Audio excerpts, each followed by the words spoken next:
Hi, everyone. Welcome back to the Storyteller Soul Lounge. We're on episode 4 today.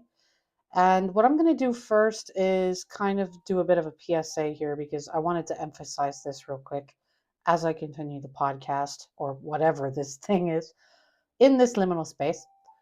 I, by am, no means an expert in any of this. I love to screenwrite. I'm passionate about it. I love storytelling, and that's why I'm doing this. But also because yes, as a screenwriter, I am very aware of industry standard methodologies and I implement them into my process 100%. But the way that I think and the way that I see things visually, as well as the worlds that I create and how my brain operates, doesn't mesh well with only sticking to standard industry method.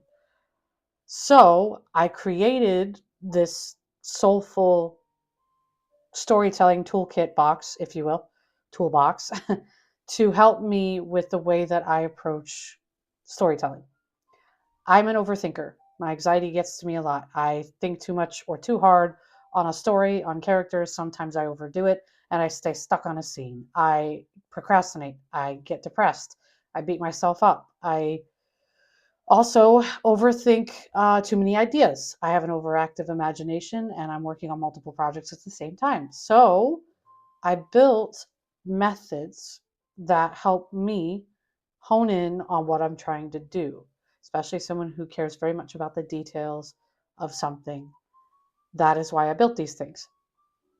If anyone feels the same way that I do when it comes to the creative process, the messy parts, the in between, the progress, all of that, that's what these are used for. And if you see something in the toolkit that you want to try, go for it. But by no means am I trying to say that this is some kind of like better method. It just works for me. Anyway, back to the anchoring method behind me. I like visuals. Even though this makes me feel like a teacher, I like visuals. So that'll help you as well. The anchoring method was from episode 1. And in the anchoring method, I used only one aspect of the process, which it is a toolkit to build a television show from scratch. I only focused on the anchor words for each season of the show. Now we're continuing with The Revisionist, that's the running title. And the 4 anchor words for seasons 1 through 4 were awakening, rebellion, reckoning, and becoming. And I'm feeling pretty good about those words, so I think I'm going to stick to them. They're the North Star of the season arc. They're supposed to guide you to keep continuity, and they're not prisons, so you don't have to stay trapped in them, but they help sort of keep the consistency so characters don't make really weird decisions that don't align with the story or a plot point doesn't come out of nowhere and not make sense. So that's what the anchor words are for. The other thing we did for episode 2 and 3 is we did some character building by playing in the sandbox. I created the speed dating technique for meeting characters in a fast way. This is usually good for one character at a time. And the blind dating technique was created only a couple weeks ago, designed when I realized I was missing a way to test dynamics between heroes and villains and love interests. So I created that. And as a result, we have our ensemble cast that is in the revisionist protagonist list, which is Ben Harlow, his daughter Abby. We have Madeline Reeves, we have Isaiah Brooks, and Leon Calder. As a result of that speed dating technique, I realized I needed a villain, hence Nathaniel Alcott from episode 3. So they're starred, Ben and Nathaniel, because I see them as sort of the main hero and main villain of the show. They're going to kind of guide us around. This show, as far as I know it, as far as tone goes, I established in episode 1 that it would have the tone and style of Assassin's Creed meets National Treasure with the ensemble chemistry of Six of Crows from Shadow and Bone. So now that this is all the information I did know, this little middle part here is what we're going to focus on. There were 3 integral parts that I designed in the anchoring method in order to achieve the rest of the story development part. The origin, the anchor, and the pendulum, which is down here at the bottom with the arrows swinging back and forth. So the origin, we're going to take this piece by piece. I'm going to tell you what it was for, and then I'm going to establish my origin for the revisionist. So an origin can be two things. Either way, no matter what, it's the foundation, the history, or the past, or the reasoning behind why things happen, why characters do what they do, why the setting in the pilot takes place where it does. And when I say there are two versions of an origin, for me, when I'm looking at a show, is either the origin will be established in the pilot and it'll be very obvious for you, which is, what's a good example? I know so many shows. Okay. Once Upon a Time has a built-in origin. That was a TV show on ABC, and it's because there were fairy tale characters in the show. So you know exactly what you're going to get when you watch the pilot. You know these characters, you're familiar with them. There will be variations of the stories, of course, but you know exactly why they're there in the pilot. You know who they are, and you know where we're, kicking off to, the tone of the show. Another good example would be NBC's Chuck, which aired in 2009. And the pilot episode did a great job at establishing a foundation and an origin of why our characters are where they are at and what is going to happen in the show throughout. The other origin kind, which is rare but also clever if you do it the right way, I find, is when you don't know the origin and you have to unravel it throughout the show. So a show like this would be Kyle XY from, at the time, ABC Family turned Freeform. But Kyle XY, in the pilot episode, you have absolutely no idea who he is, where he came from, and it's kind of got a bit of an enigma to solve throughout the series to find that foundation. So those are two examples of origins when I'm looking at pilot episodes. And for this one, I think I'm going to use the established origin. So what was pretty cool about the speed dating technique is I found pieces of my anchoring method in the speed dating answers. And this is what helps when you need to step away from a story and try one of these other methods to get something else out of it. Meeting the characters helped me figure out where I wanted the origin to be. When I did Abby Harlow's part in the speed dating technique, the daughter, and the questions that I was asking, she answered. She grew up in Copper Shell, New York, which I changed the name of the town to Yorhist, which is an anagram for history. I know, a little on the nose there, but Yorhist, New York, which is still on the state line between New York and Massachusetts. It is this limbo, ghost-like town with a lot of special things with it or mysteries to unravel. And I still, have her growing up there, and Ben teaches at a community college in the area. And so I picked up the location in Abby's interview, sorry, and then a couple of other things were starting to manifest out of the speed dating technique. The idea of the revisionist project was one of them. Because when I thought about Nathaniel Alcott in the blind date technique, he was talking about being an investor. And so I'm going to keep one of the key storylines to myself for this because this is kind of cool. To me, it's cool. But Ben Harlow and Nathaniel Alcott's blind date technique kind of manifested the actual origin story of why we are at where we're at. I do see this TV show taking place in sort of a utopian society in the future, kind of like Xandar from Guardians of the Galaxy or something like that. But because we have come so far in humanity in this day and age in the revisionists, I believe that the Assassin's Creed touch, not the Animus, but a device like it or some kind of machine of sorts, was invented in the revisionist project in the show, in the origin story, by Ben Harlow and another team. And Ben, after losing his wife, moves to Yorhist, and he decides to move on from that. And when Nathaniel Alcott comes to town, he has a project for Ben because he wants to invest in the revisionists again. But this means that he needs to assemble a team of individuals with very special gifts. In the speed date technique, Abigail mentions she has premonitions and she also is a witch, or she has witch-like powers. Same thing goes for all the other characters, is that their bloodline, their lineage, has very special abilities, which means in the Revisionist Project, you have to have a certain type of lineage in order to go back in time to inhabit the body of your ancestor in that particular era. So obviously Nathaniel's going to approach Ben in the origin version of this show, in the pilot, and offer him the chance to do this work. And why? You have to ask, why are we doing this all over again? And I imagine it would be because if we're living in a utopian society in the Revisionists, what I would do is you have to give them an incentive to protect that kind of peace.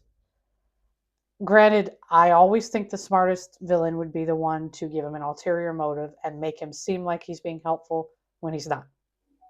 So that is important to make sure that Nathaniel does have another reason for doing this, but the main reason being we're trying to not let humankind fail after all the hard work we did in keeping peace. So I think apart from the origin story, I want to say that the Revisionist Project also, why was it such a big deal? I think instead of, so in the TV show Timeless, they would go back and fix history. I think in this case, history was always according to plan. So what I mean by that is Ben Harlow and his previous team, when the project was still alive, you would place someone like Albert Einstein, Marie Curie, all of those people, Leonardo da Vinci, all of them existed on purpose. So they were placed into, not like, I don't want to say like sleeper cells, because it's not like that. It's not a CIA infiltration. To protect history, to ensure that these things happen intentionally on purpose. So I guess it is similar to Timeless in that regard, but only it's not done in the way that Timeless was done. It's done similar to Assassin's Creed, where they inhabit the body of the ancestor to do it. So I think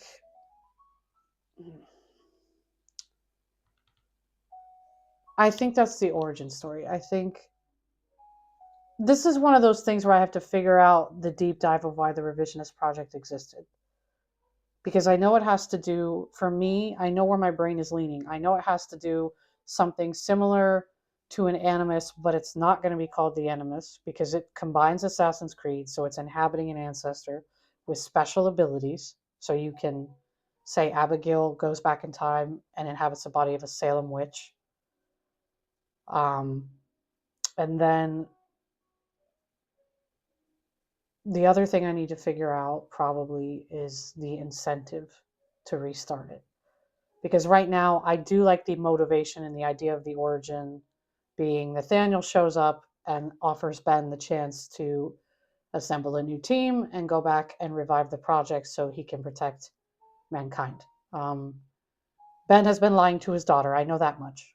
He hasn't told her that he used to be able to do this stuff. So she thinks he's kind of lame, a boring professor. But anyway, moving on to the anchor. And this is the catalyst. So this is the person that gets impacted by the origin story the most, or item. It could be an object.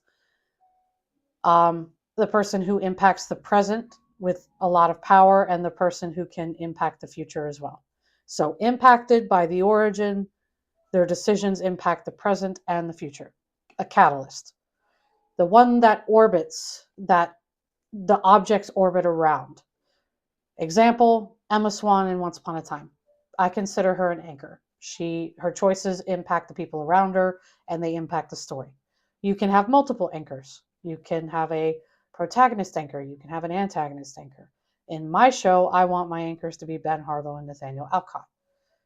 And reasonably so, I also think the team is sort of an anchor, because obviously the other characters will drive the show too in their actions. But mostly Ben starts it, and Nathaniel is the one that is also an anchor. And I'll explain why I think sometimes villains need to be the anchor, not just the protagonist. So I'm going to make Ben Harlow and Nathaniel Alcott my two main anchors, and then there might be like sub anchors. So the pendulum, whoop, whoop, whoop, whoop, swinging back and forth between the origin and the anchor. And what I mean by this is the pendulum is pretty simple. It's your conflict your challenges, your roadblocks, the relationship dynamics, the wounds, the desires of your characters, anything that causes issues or tension or activity, conflict, all of that, that's the pendulum.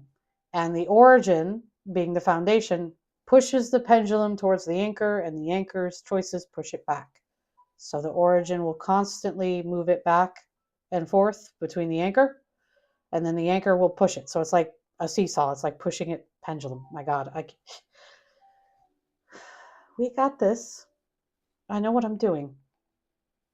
Talking at 90 miles an hour too, so that's probably not helping. The origin pushes the pendulum towards the anchor, and the anchor pushes it back. Simple as that. Foundational story, characters that drive the show, catalysts, and then the conflict between the two. Origin, anchor, pendulum. So what's my pendulum? Well, I feel that there are many conflicts in this kind of show, whether it be the relationships of the ensemble cast, whether it's between, say, Abigail and Leon, or Isaiah and Madeline, or Ben and Abigail. Many conflicts, the little subplots that we love, can slightly nudge the pendulum around. But I think the conflict between Nathaniel and Ben is a big driver, because Nathaniel has to start the conflict, which is invite Ben to join the Revisionist project again. I do think that there will be some other subplots in time, like when they inhabit the body of an ancestor and they have to go back. I do feel like that would be where another pendulum kind of comes in. And then the overall, story arc, of course, which is the main conflict as to why Nathaniel is motivated to have Ben achieve this for him. Which I really need to think about the main conflict as I'm processing this story. The thing with the Revisionists, though, which I will tell you why I'm kind of like staccato brain or in pieces right now, when I'm already, story development is tricky for me. Even writing scripts can be really tough. The Revisionists is not one of my projects that I work on frequently. I only build it in the podcast on here because I want it to be a little more real when I'm going through the liminal space with a project, because I hate it sometimes. In fact, there's actually one project I'm working on as well that I'm on draft 5 of the script, and I'm struggling with it. And I feel like this show will be the same way, because I pulled this out of my archives, and I think I had a story similar to it when I was really young called American Rosetta. And I set it basically on the shelf.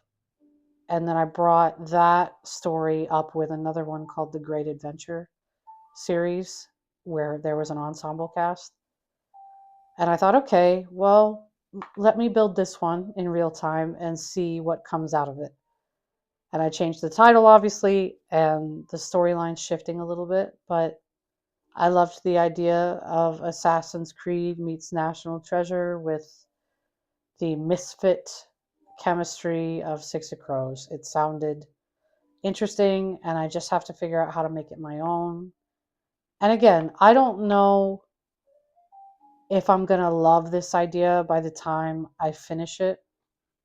I don't even know if I'm going to make anything of it. I just know that I'm building it for the sake of building it, to test the theory out and see what I learn about myself, about, the toolkits, about the characters, if there's anything that I can, just the process, the whole process alone. But I know this one wasn't as crazy fun as the character dress up, but I will see you guys for episode 5 in the Storyteller Soul Lounge, where we continue building on the Revisionists. In the meantime, keep being creative, keep challenging yourself, and, thanks for watching.